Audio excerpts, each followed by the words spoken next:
Sánchez describes the Gibraltar Treaty as a historic breakthrough for the Campo de Gibraltar. Tight security surrounds the arrival of one of the largest submarines in the US Navy.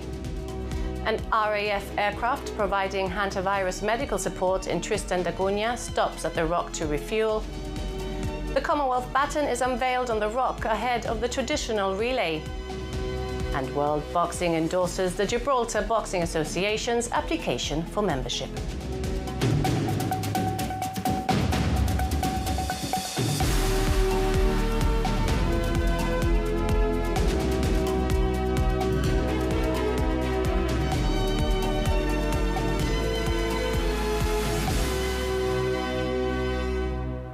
Good evening.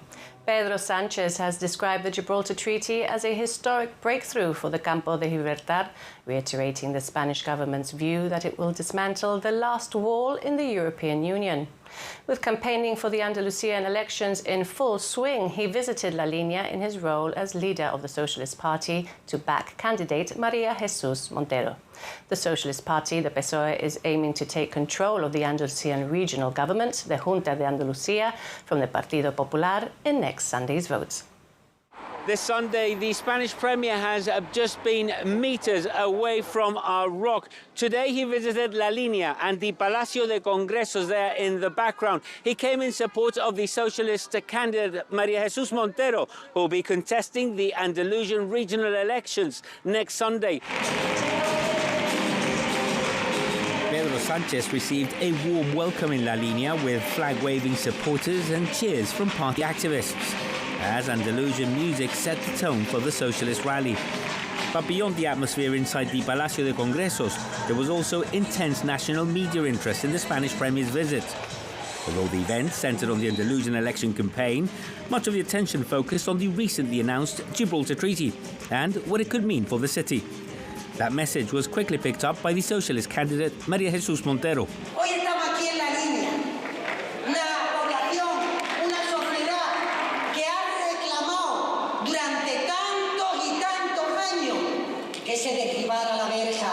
Y hoy tenemos aquí al presidente del gobierno que va a derribar la verja ya. During his address to party supporters, Pedro Sánchez did mention the treaty. He mentioned that this was a historic occasion for Spain, one which the country had been waiting for hundreds of years. The disappearance of the border, he said, would bring shared prosperity to the region. He said it would provide free movement for everyone, and also that it would serve to protect the rights of over 15,500 cross-frontier workers. La primera de ellas, crear un espacio de desarrollo compartido, de prosperidad compartida. En segundo lugar, garantizar la libertad de movimiento de los ciudadanos. Y finalmente, proteger los derechos de 15.000 trabajadores y trabajadoras. Despite the packed Palacio de Congresos and the rally atmosphere, there were claims that many supporters had been bussed in from nearby towns, raising questions over local backing for Pedro Sánchez in La Línea. A small group of hecklers also gathered outside, although police kept the situation under control. The socialist rally puts La Línea firmly at the centre of the Andalusian campaign, with Pedro Sánchez having appeared just a few hundred metres from the frontier his government says will be removed in just a few weeks, in what he argues will be a step forward for the people of La Línea. One of the largest submarines in the US Navy is on the Rock. The Ohio-class ballistic missile nuclear-powered submarine sailed in yesterday evening amidst tight security. It measures 171 meters and disperses 18,750 tons submerged. GBC understands a team of Royal Marines is in Gibraltar, having arrived on RAF transport planes. A 200-meter exclusion zone is in place around the South Mole until further notice. An RAF A400 aircraft, which has been providing hantavirus medical support in Tristan da Cunha, is in Gibraltar to refuel. The aircraft arrived on Sunday evening after offering specialist parachute assistance onto the remote island. Tristan da Cunha is one of Britain's most remote overseas territory in the South Atlantic and is only accessible by boats. The parachute drop involved medical personnel in tandem, oxygen supplies and medical equipment. In court, 3 teenagers have appeared before the magistrates, charged with causing grievously bodily harm with intent and carrying an offensive weapon in public. 18-year-old Joseph Duo, 19-year-old Kian Prats and a 17-year-old juvenile are accused in connection with an alleged assault at Western Beach on the 19th of February. RGP response team officers attended the scene after receiving reports of an assault and found a male juvenile with multiple injuries to his face and body. The case has been adjourned until the 18th of May to allow legal representation to be appointed. The GSD has renewed its attack on the government's office relocation programme. It says taxpayers are being asked to fund the rental of private premises while government-owned properties sit unused or are used for other purposes. The opposition points to the Immigration Office, which moved to new premises at an annual rent of just over £217,000, only for services to be suspended within months due to water ingress in the new building, the same problem cited as a reason for leaving the previous premises. The GSD also questions the decision to move technical services out of Sir Joshua Hassan House on the grounds that it is unfit for purpose, while the same building is now being considered to house a mental health facility. Shadow Minister Damon Vocino says the government should look closer to home for the cause of the public finance pressures the Chief Minister recently referenced, rather than citing worldwide economic conditions. The government has hit back at the GSD's criticism of its management of Second World War military heritage, saying the opposition fundamentally misunderstands what heritage conservation involves. Heritage Minister John Cortes says the catalogue of wartime defensive structures is not a sign of neglect, but an internationally recognized first step in any long-term conservation strategy. It notes that many of the structures were built rapidly using wartime materials and have been exposed to Gibraltar's coastal environment for over 80 years. On the 9.2-inch gun at Europa Point, the government says the weapon was rescued from what it describes as a rubbish dump environment, and that works to assess relocating it to Levant Battery is ongoing. Dr. Cortes says more work was currently being undertaken in heritage protection, conservation and public accessibility than ever before, and accused the GSD of reducing complex issues to political soundbites. Well, there will be no sitting of Parliament this month. The session, which has been scheduled for the 21st of May, has been cancelled due to ongoing works to the Parliament building, including disruption expected from lift repairs. The Speaker of Parliament, Judge Karen Ramaje Phillips, will also be travelling to the UK this month to attend the Commons and Overseas Territories Speakers Conference. No date has been given for the next scheduled sitting of Parliament. The GSD has called on the government to explain what measures are being put in place to protect pupils and staff at St Joseph's Lower Primary School following disruptions caused by refurbishment works on Friday. Shadow Education Minister Edwin Reyes says parents have reported children suffering headaches, congestion and worsening asthma symptoms, whilst noise forced the school to adjust its teaching programme during the school day. He says parents had been specifically promised that works would only take place outside school hours. And government says a meeting has been held with contractors and head teachers to discuss the issues and agree that no disruptive work can occur during school hours. It says Friday was a miscommunication between contractor and subcontractor and will not happen again. Well, you're watching GBC News. Still to come, we'll tell you about the increase in the amount of compensation available to banking clients. Disability rights campaigner Eric Rowbottom resigns from the Disability Council. And in sports, the Commonwealth baton is on the rock. And it's good news for the Gibraltar Boxing Association. We'll be back in a few minutes.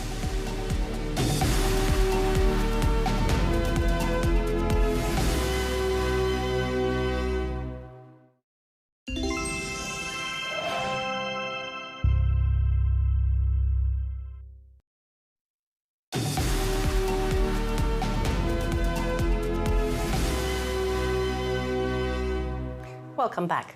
The maximum compensation available to banking clients has increased from €100,000 to £120,000. The regulatory changes align the ROC's framework with the updated UK threshold, which now exceeds the EU standard minimum level of €100,000. The reimbursement period has also been shortened. Cristina Cortés spoke to the FSC's Head of Resolution and Compensation, John Gill. The Gibraltar Deposit Guarantee Scheme protects depositors in the event a bank is unable to repay its deposits. The limit is per depositor per bank, and it's up to £120,000.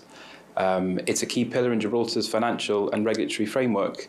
It's designed to maintain financial stability and promote consumer confidence in the financial system. And that limit, the £120,000, has recently been raised. What was the reason for this, and what happens if you've deposited over £120,000? Yeah, so the limit was raised in January 2026 from €100,000 to £120,000. The reason for that was threefold. So firstly, it reflects global inflation levels, which is not unique to Gibraltar, and the fact that the limit hadn't been reviewed in some time. Secondly, Gibraltar's banking environment and local currency is sterling, so it made sense to move to sterling. The old limit had been transposed from EU legislation, which is why it was in euros. And thirdly, broader international developments with regards to deposit protection. So the UK recently announced that it was increasing its coverage limits. So as a result of those three factors, we consulted with the Gibraltar Bankers Association and with industry themselves, and proposed to increase the limit to £120,000, which was fully supported by local banks in Gibraltar. With regards to those customers with funds over £120,000, you should review your own unique circumstances in relation to the limit. And is this per account or per depositor? Yeah, so the limit applies per depositor, per bank, £120,000. So, for example, if you have multiple accounts with the same bank, they'll generally be aggregated for the purposes of the limit. How does the scheme ensure it has enough money to pay the depositors? Yes, so banks contribute towards the scheme. So the scheme is industry funded.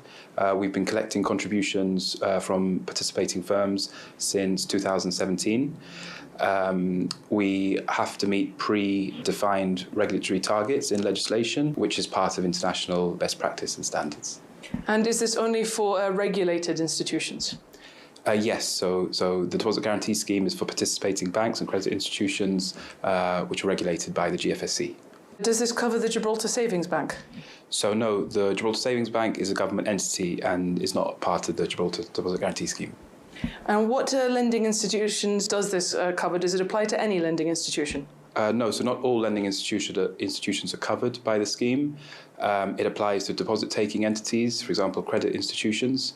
So, for example, if you hold a current account or savings account with your bank, that will be applied. For more information, you can check out our website, www.gdgb.gi, or you can email us on resolution@fsc.gi. Disability rights campaigner Eric Rowbottom has resigned from the Disability Council. In a statement published on social media, Mr. Rowbottom said he can no longer remain part of a body he believes is failing to push urgently enough for equality and inclusion. On Gibraltar Today, Kellyanne Borge asked him about his resignation and how the legislation he's been fighting for could impact people with disabilities. There was a trigger point last December when, in fact, Gibraltar Today was there and you interviewed me on the Disability Awareness Day on the 3rd of December of last year in the Sunborn. And it was organised by a government and there were different panels, and was a member of the council who was invited to speak in a panel of access. And within that conversation, the person said that legislation is not important and all we need is common sense. Well, I was taken aback by that. For me, that was the catalyst. And I told the minister that I couldn't be part of an organisation that sends the wrong message.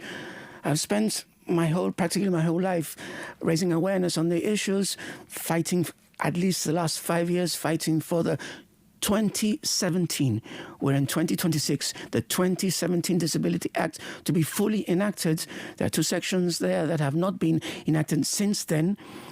And for somebody to say legislation is not important in this forum, I simply cannot be part of that. People might think, que pesado, here we are again talking about ramps. It's not about ramps.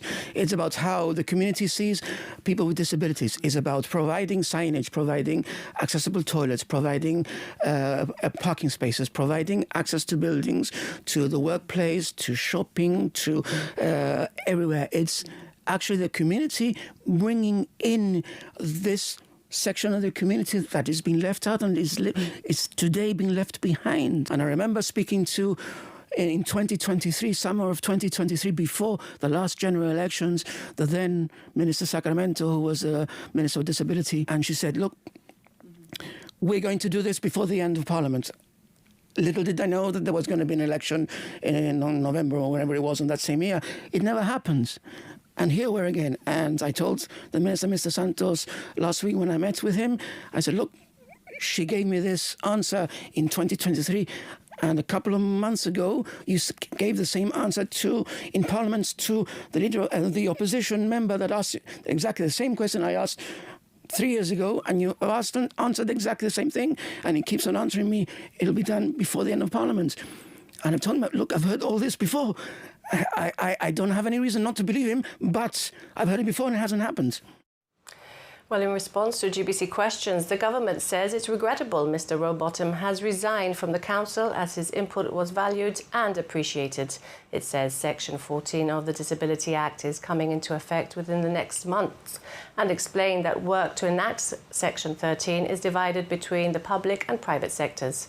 On the comments made at the International Day of Persons with Disabilities Conference, Number 6 says, while it's true that there are persons on the council that do not feel that legislation is important, this is not the view of this government, as several legislations have been and will be amended to ensure that the rights of persons with disabilities are protected.